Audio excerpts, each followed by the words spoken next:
మన నోరు ఖరాబ్ చేసుకునే అక్కర కూడా లేదు. మనం చేయాల్సిందల్లా ఒక్కటే, నిజంగా తెలంగాణ ప్రజలకు ఎవరైతే మేలు జరుగుతుంది, ఎవరైతే తెలంగాణ రైతుకు మేలవుతుంది, ఎవరైతే తెలంగాణలో ఉన్న యువతకు మేలవుతుంది, ఎవలకు తెలంగాణ మీద ఎక్కువ ప్రేమ ఉంటుంది, ఈ చర్చ మనం గల్లీ గల్లీలో పెట్టాలి. ఎవరి వల్ల తెలంగాణ మహిళకు లాభం అవుతుంది, ఎవరి వల్ల తెలంగాణలోని పేదలకు లాభం అవుతుంది, ఈ చర్చ పెట్టాలి. ఈ సందర్భంగా ఇంకో పార్టీని కూడా మనం మర్చిపోవద్దు, భారతీయ జనతా పార్టీ. 11 ఏళ్ళ మోడీ గారు ప్రధానమంత్రి అయి దేశంలో మతం పిచ్చి లేపుడు తప్ప, మతం పేరు మీద ఇచ్చగొట్టుడు తప్ప, మతం పేరు మీద హిందూ ముస్లిం అని చెప్పి ఆగం చేసుడు తప్ప చేసిందైతే ఏమీ లేదు. నిన్న మొన్న మీరు చూసింటారు, మొత్తం ప్రపంచ ర్యాంకులలో ఎన్నో వివిధ రకాల రంగాల్లో వెనుకకు పోతూ ఉన్నాం. రేవంత్ రెడ్డి గారి నాయకత్వంలో తెలంగాణ ఎట్లా వెనుకకు పోతుందో బడేబాయ్ మోడీ నాయకత్వంలో కూడా వెనుకకు పోతూనే ఉన్నది తప్ప ముంగట పడ్డదైతే కొత్తగా ఏం లేదు. ఎందుకంటే తెలంగాణ విషయమే తీసుకోండి, మోడీ గారి ప్రభుత్వం వచ్చినాక తెలంగాణకు ఒక బడి ఇచ్చిండ్రా, ఇప్పటివరకు కొత్తగా ఒక గుడికి పైసలు ఇచ్చిరా, పోని ఒక కాలేజ్ ఇచ్చిండ్రా, ఒక పరిశ్రమ వచ్చినందుకు సహకారం చేసిండ్రా? మీరు ఆలోచన చేయండి జాగ్రత్తగా, నేను చెప్పే తప్ప ఒప్ప విచారించండి. దేశమంతా మెడికల్ కాలేజీలు ఇస్తారు మోడీ గారు, కానీ ఇక్కడ కేసీఆర్ గారు జిల్లాకు ఒక మెడికల్ కాలేజ్, జిల్లాకు ఒక నర్సింగ్ కాలేజ్ పెడుతుంటే దానికి సహకరించడు. దేశంలోని వివిధ రాష్ట్రాల్లో ప్రాజెక్టులకు జాతీయ ప్రాజెక్ట్ హోదా ఇస్తారు, కానీ మన పాలమూరు రంగారెడ్డి ఎత్తిపోతల పథకానికి జాతీయ హోదా ఇయ్యరు, కాళేశ్వరానికి జాతీయ హోదా ఇయ్యరు. మనకు ఉన్నాయే గుంజుకపోతారు. మన లోయర్ సీలేరు విద్యుత్ గుంజుకపోతాడు. కరెంటు కష్టాల్లో ఉన్నాం స్వామి చెయ్యకు అంటే కూడా వినడు.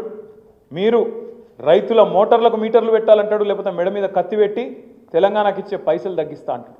నెగిటివ్ పాలిటిక్స్ తప్ప పాజిటివ్గా ఒక్క పని కూడా ఈ 11 ఏళ్లలో భారతీయ జనతా పార్టీ మనకు చేసిందేం లేదు. ఇంకా ఆ మాటకు వస్తే, గట్టిగా మాట్లాడాల్సి వస్తే, మనం వాళ్ళకి ఇచ్చేది ఎక్కువ, భారత ప్రభుత్వానికి మనకు వచ్చేది తక్కువ.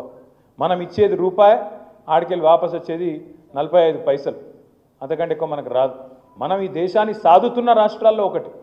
ఈ దేశానికి పైసలు ఇచ్చి పోషించి వెనుకబడ్డ ప్రాంతాలకు ఇవాళ దేశాభివృద్ధిలో నిజంగా జాతి నిర్మాణంలో పాలు పంచుకుంటున్నది తెలంగాణ బిడ్డల చెమట రక్తం అనే మాట నేను గుర్తు చేస్తూ మీ అందరినీ ప్రార్థిస్తా ఉన్నాను. ఈ మత పిచ్చి అనేది సాటి సోదరుని సోదరుడుగా చూడకుండా, సాటి మనిషిని మనిషిగా చూడకుండా ఆయన హిందూ, ఈయన ముస్లిం, ఈయన క్రిస్టియన్ అని చెప్పి ఎంతసేపు ఆ ముద్రలేసి సమాజాన్ని విచ్ఛిన్నం చేయాలన్న ఆలోచన తప్ప, లేకపోతే ఏం కథలు ఇవన్నీ? ఒక ఆయన మాట్లాడుతాడు బీజేపీ ఆయన, హిందూ ఖత్రేమే అంటాడు. ఏది హిందువులట ప్రమాదంలో ఉన్నారట, హిందూ ఖత్రేమే హే అంటే నాకు ఒకటి అర్థం కాలేదు. 2014 దాకా హిందూ ఖత్రేమే నయ్యే, 2014 తర్వాత హిందూ ఖత్రేమే హే అంటే అదేం లెక్క? ఇన్ని రోజులట హిందువులు ప్రమాదంలో లేరట, ఇప్పుడు మాత్రమే అయినట్టు. మరి మోడీ గారు వైఫల్యం చెందినట్టేనా, ఫెయిల్ అయినట్టేనా మరి మోడీ? 2014 తర్వాత మోడీ గారు ప్రధానమంత్రి అయిన తర్వాత, భారతీయ జనతా పార్టీ అధికారంలోకి వచ్చిన తర్వాత 80% ఉండే దేశంలో, 80% హిందువులు ఉండే దేశంలో హిందూ ఖత్రేమే హే అనే స్లోగన్కి అర్థం ఉందా అసలు? స్వాతంత్రం వచ్చినప్పటి నుంచి లేని పంచాయతీ ఇప్పుడు ఎందుకు పెడుతున్నారు కొత్తగా?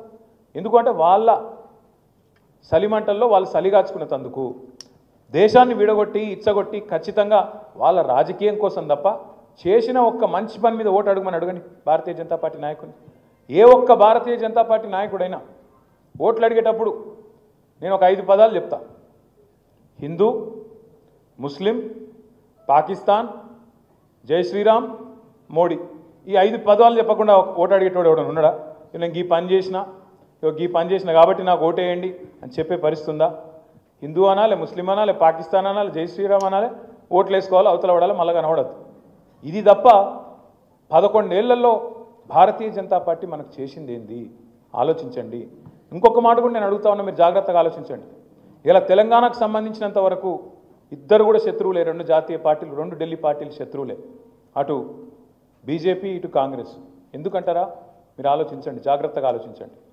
రేవంత్ రెడ్డి గారు ముఖ్యమంత్రి అయిన తర్వాత ఏప్రిల్ 2024లో మోడీ గారు పార్లమెంట్ ఎన్నికల్లో ప్రచారానికి వచ్చి ఏం చెప్పిండు? తెలంగాణలో ప్రచారం చేసేటప్పుడు తెలంగాణ మీద బడా లూట్ హో రహా హై, ఇక్కడ పెద్ద లూటీ జరుగుతున్నది, ఇక్కడ ఆర్ఆర్ ట్యాక్స్ అని వసూలు చేస్తున్నారు. ఆర్ఆర్ అంటే రాహుల్ రేవంత్, ట్యాక్స్ వసూలు చేస్తున్నారు బిల్డర్ల కాడ, బిల్డింగులు కట్టుకునేటోళ్ళ కాడ, స్క్వేర్ ఫీట్కి ఇన్ని పైసలు అని చెప్పి లెక్కబెట్టి తీసుకుంటున్నారు అని చెప్పి ఏప్రిల్ 2024లో మాట్లాడాడు. మరి ఇప్పుడు వార్షికోత్సవం కూడా అయిపోయింది, యానివర్సరీ కూడా అయిపోయింది. ఏది ఇప్పుడు సంవత్సరం మాట్లాడు ఏమన్నా చేసిండా మరి దాని మీద?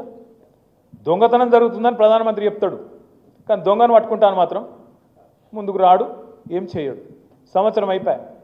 రేవంత్ రెడ్డి గారు ఆయన బామ్మర్దికి కేంద్ర ప్రభుత్వ పథకం ఒకటి ఉంటుంది, అమృత్ అని.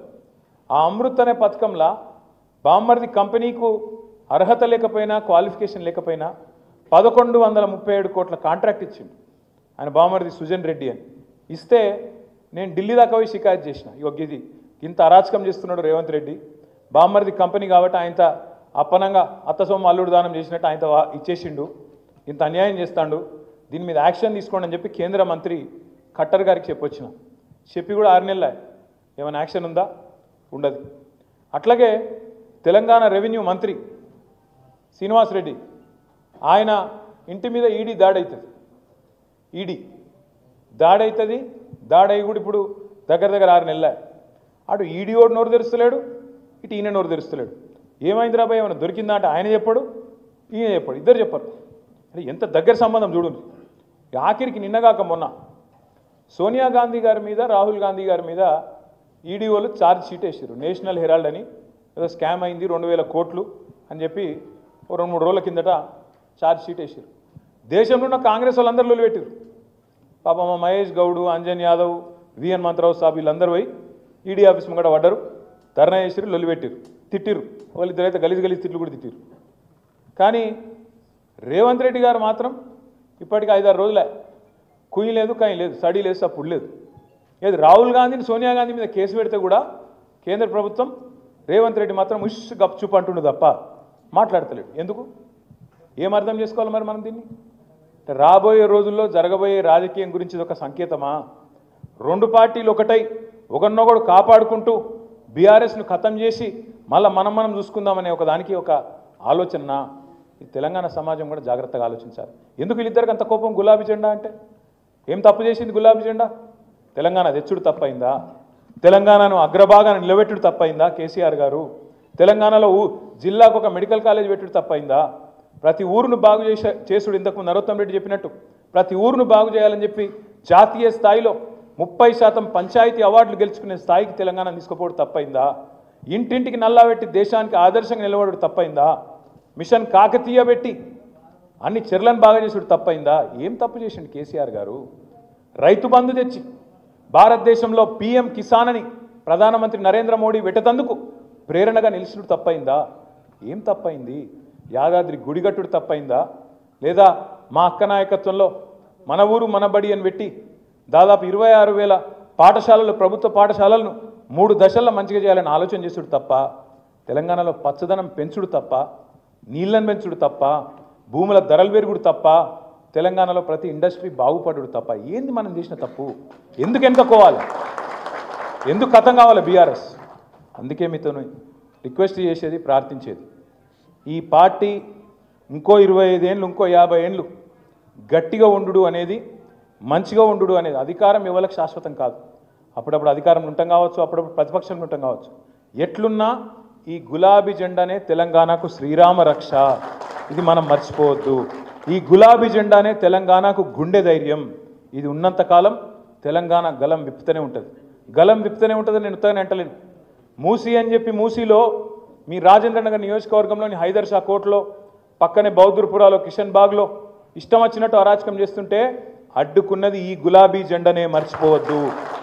హైడ్రా పేరు మీద పేద ప్రజల గుండెలు ఆగిపోతుంటే, ఆ దౌర్జన్యాలు ఇష్టం వచ్చినట్టు కొనసాగుతుంటే అటు కోర్టుకు పోయింది, ఇటు నిలదీసింది, ప్రభుత్వాన్ని కడిగేసింది అసెంబ్లీలో.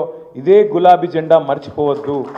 లగచర్లలో, కొడంగల్లో అక్కడ ఉండే గిరిజన రైతులు వాళ్ళని 40 రోజులు జైల్లో పెట్టి బేడీలేసి గుంజుకొని వాళ్ళ భూములు గుంజుకునే ప్రయత్నం చేస్తే, అక్కడ ఆడవాళ్ళ మీద అసభ్యంగా ప్రవర్తిస్తే అడ్డుకొని ఢిల్లీ దాకా పోయి కొట్లాడింది ఈ గులాబీ జెండానే, మనం మర్చిపోవద్దు. నిన్నగాక మొన్న సెంట్రల్ యూనివర్సిటీ విద్యార్థులు కంచెగచ్చిబౌలిలో కొట్లాడుతుంటే వాళ్ళకు అండగా నిలబడ్డది ఎవరు? ఈ గులాబీ జెండా కాదా? అందుకే నేను అనేది, ప్రజలకు ఏ కష్టం వచ్చినా ఆనాడు ఉద్యమంలో, తర్వాత అధికారంలో, ఈరోజు ప్రతిపక్షంలో నిలబడ్డది, నిల్చునేది ఈ గులాబీ జెండా. అందుకే ఖచ్చితంగా ఈ గులాబీ జెండానే తెలంగాణ గుండె ధైర్యం అనే మాట మళ్ళొక్కసారి మీకు గుర్తు చేస్తూ, 27 నాడు తమ్ముడు కార్తిక్ రెడ్డి గారు చెప్తా ఉన్నారు, సోదరులు అనంతరెడ్డి గారు కృష్ణారెడ్డి గారు కూడా చెప్తా ఉండే ఇప్పుడు అన్న మరి పెద్ద ఎత్తున వస్తున్నామని చెప్పిండ్రు. కానీ పెద్ద ఎత్తున వచ్చారంటే మీరు దయచేసి ఒక రిక్వెస్ట్, హైదరాబాద్లో మీద ఒక బదనాం ఉంది మన మీద. ఏంటంటే మనం కొద్దిగా హైదరాబాద్ రంగారెడ్డి కరెక్టే అక్క మీరు చెప్పేది. అంటే రాజేంద్ర నగర్ మళ్ళీ ఇటే కదక్క, అయితే రంగారెడ్డి సరే ఓకే. హైదరాబాద్ అంటే మనం హైదరాబాద్లో కలిసిపోయినట్టు అయిపోయినాం కదా. కాబట్టి నేను ఏమంటున్నా అంటే జర వీళ్ళు టైంకు రారనే బదనాం అవుతున్నది మన మీద. టైంకు రారు, వస్తే కూడా మళ్ళీ ఎక్కువసేపు కూర్చోరు. ఒకళ్ళు అటు ఫోన్ పట్టుకొని అటు విక్తారు, ఒకళ్ళు ఇటు ఫోన్ పట్టుకొని ఇటు విక్తారు. కొద్దిగా బిజీగా ఉంటారు వీళ్ళనే బదనాం అవుతున్నది. కాలాగదు మనకే. నేను వేరే ఉద్దేశంతో అంటలేదు. దయచేసి నేను మిమ్మల్ని కోరేది ఏంటంటే ఇది నా ఇంట్లో పండుగనో మీ ఇంట్లో పండుగనో కాదు, మనందరి ఇళ్ళల్లో పండుగ. ఇది మనందరి కుటుంబమైన ఈ పార్టీ యొక్క 25వ వార్షికోత్సవం. ఖచ్చితంగా దీన్ని అద్భుతంగా చేసుకోవాల్సిన బాధ్యత మన మీద ఉంది. 3-4 పనులు మనం చేసుకోవాలి. ఇంకా వారం రోజులు టైం ఉంది. సరిగ్గా ఇవ్వాలి 20 తారీఖు, మనది 27 తారీఖు రోజు ఉన్నది. మీ అందరితో వచ్చే సండే మీ అందరితో ప్రార్థన ఏంటంటే మొట్టమొదలు మీరు చేవెళ్ళలో రాజేంద్రనగర్లో మీరు బాగా హుషారు కావాలి. ఎందుకంటే 2 నియోజకవర్గాల్లో కూడా ఉప ఎన్నికలు ముమ్మాటికి వస్తాయి. 2 కూడా మళ్ళీ గుద్ది గెలవాలి అంటున్నాను. గుద్ది గెలవాలంటే మళ్ళీ దిమ్మ తిరగాలి కాంగ్రెస్ పార్టీ, ఆ స్థాయిలో గెలవాలి. నెంబర్ 1. అది జరగాలంటే ఏం చేయాలి?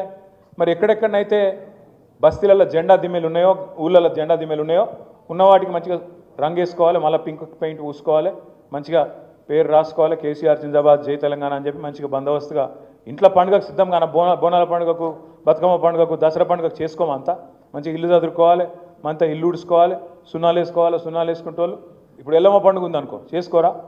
అట్లాగే ఇది మన ఊళ్ళో పండుగ లేక మన పండుగ, మన పార్టీ పండుగ. కాబట్టి జెండా దిమ్మెలు ఉన్న వాటిని బందోబస్తుగా చేసుకోవాలి. దయచేసి నేను పెద్దలందరినీ కోరుతున్నాను, ఏ ఊరు కావురు నరసింహారెడ్డి గారు బాధ్యత తీసుకోండి, బ్రహ్మాండంగా చేసుకుందాం. దబ్బన లేదనుకో ఆన్నో ఇన్నో జెండా దిమ్మె కట్టుకోవాలి. ఎందుకంటే కొన్నిసార్లు ఊర్లు పెరిగినాయి, కొన్ని బస్తీలు పెరిగినాయి, పక్క కాలనీలు వచ్చినాయి, ఆడ కట్టుకోవాలి. కొత్త దిమ్మె కట్టాలి. కట్టుకొని వారం రోజులు ఇంత తిప్పి కొడితే మంచి గుంపు మేస్త్రి దొరికితే, అరే ఇక గుంపు మేస్త్రి అంటే ఎట్లా మీరు? అరే నేను రేవంత్ రెడ్డిని అంటలేను, మామూలు మేస్త్రి అంట.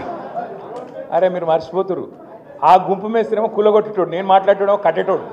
ఆయన కూలగొట్టుడు తప్ప కట్టుడు రాదు ఆయనకి. అందుకే నేను మిమ్మల్ని అడిగేది, మంచోళ్ళని పట్టుకొని కొత్త దిమ్మెలు కట్టుండ్రి.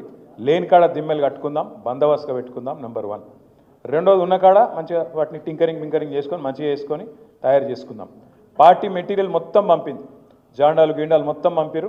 మీరు కదిలితే ఎట్లా కదలాలంటే మొత్తం జెండాలు గిండాలు కట్టుకొని మంచిగా మెడలకు కండువాలు వేసుకొని టోపీలు గిపిలు పెట్టుకొని, అరే కదిలినరా భయ్ వీళ్ళు మళ్ళీ రంగారెడ్డి జిల్లా వాళ్ళు కదిలినరు అని చెప్పి కాంగ్రెస్ బీజేపీ వాళ్ళ గుండెలు జారిపోయేటట్టు కదలాలి. మీ బస్సులకు ఇప్పుడు మొత్తం తెలంగాణలోనే రిచెస్ట్ జిల్లా ఏది? మరి మీ కాడ కార్లు ఏం తక్కువ లేవు నాకు తెలుసు. కానీ మరి పార్టీ దూరం అవుతుంది కదా అని చెప్పి బస్సులు పార్టీ ఇంతజాం చేసింది. ఈ కార్లు రాన్రి, కానీ మీరు పెద్ద నాయకులందరూ బస్సులనే రావాలి. ఒక్కరోజు కష్టపడాలి. కార్తిక్ రెడ్డి గారు నేను కోరుతున్నా, ఆయన కూడా బస్సులనే రావాలి. గట్టిగా సపర్లు కొట్టారు.